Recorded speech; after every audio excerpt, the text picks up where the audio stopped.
இருக்கா அப்படின்னு சொல்லி கேட்டிருந்தீங்க.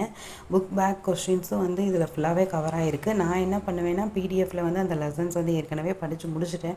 ஸோ இந்த ஒன்லைனர் படிச்சுட்டு புக் பேக் வந்து யூடியூப்பில் வந்து அந்த இப்போ டேர்ம் 1 லெசன் 1ஓட புக் பேக் அப்படின்னு சொல்லி போட்டோம்னா வரும். ஸோ அதையும் செக் பண்ணிவிட்டு அதில் இல்லாத கொஷின்ஸை, அதாவது இந்த ஒன்லைனரில் இல்லாமல் ஏதாவது புக் பேக்கில் இருந்துச்சுன்னா அதை வந்து நான் சைடில் நோட் பண்ணி வச்சுப்பேன்.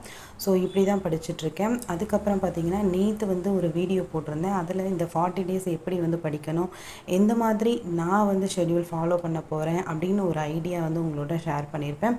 ஒருவேளை அது உங்களுக்கு கன்வீனியண்ட்டாக இருந்தால் நீங்கள் அதை ஃபாலோ பண்ணி பாருங்கள். அப்படி இல்லை அப்படின்னா அதை ஒரு ஐடியாவாக வச்சுக்கிட்டு உங்கள் கெப்பாசிட்டிக்கு ஏற்ற மாதிரி நீங்கள் ஒரு ஷெட்யூல் போட்டு ஃபாலோ பண்ணுங்கள்.